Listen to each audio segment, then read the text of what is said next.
J'ai écrit ici, j'ai dit, ne vous accrochez pas, ne vous accrochez jamais à l'argent. Accrochez-vous au Tout-Puissant. Ok? Accrochez-vous à Dieu. Il y a les gens là, ils sont accrochés à l'argent.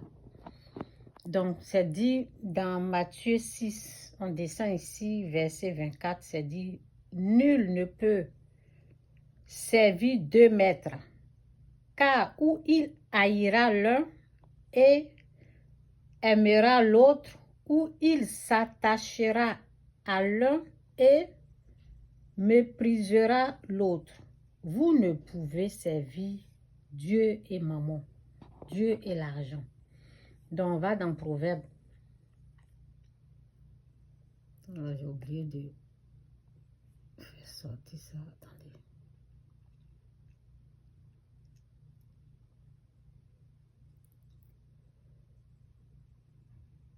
Donc, c'est dit, Proverbe, c'est Proverbe 3. Hein? Oui, Proverbe 3, on commence à verset 5. C'est dit, confie-toi, que Dieu vous aide à comprendre la parole. Que Dieu ouvre les yeux au nom de Jésus. Amen. Confie-toi en l'Éternel. Confie-toi en l'Éternel de tout ton cœur. Et il t'appuie. Excusez-moi. Je reprends.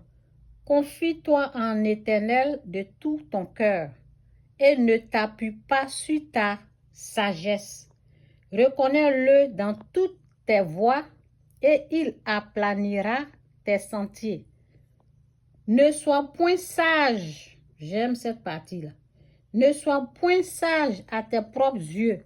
Crains l'Éternel et détourne-toi du mal.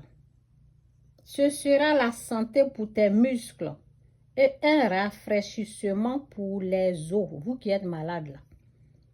Vous voyez, donc lisez Proverbe là. Ce sera la santé pour tes muscles et un rafraîchissement pour les os. Confie-toi en l'Éternel de tout ton cœur et ne t'appuie pas sur ta sagesse, sur ton propre intelligence, sur ta propre sagesse. Ok? Je vais aller un peu en haut ici, puis je termine. Ok. Tu accueilleras ainsi de la grâce et une raison sainte aux yeux de Dieu et aux hommes. Confie-toi en l'Éternel. Bon, je m'arrête là. Jésus-Christ ou rien, Jésus-Christ c'est ça. Lisez, j'aime ce proverbe-là. Proverbe 3, là. Lisez jusqu'en bas. Ok, nourrissez-vous de la parole. L'homme ne se nourrit pas seulement de pain, mais de tout ce qui est sorti de la bouche de Dieu. On n'est pas nourri de pain. Ok? Ça, c'est la chair. L'esprit en nous, là, est nourri de la parole. Donc, nous devons avoir la parole en nous.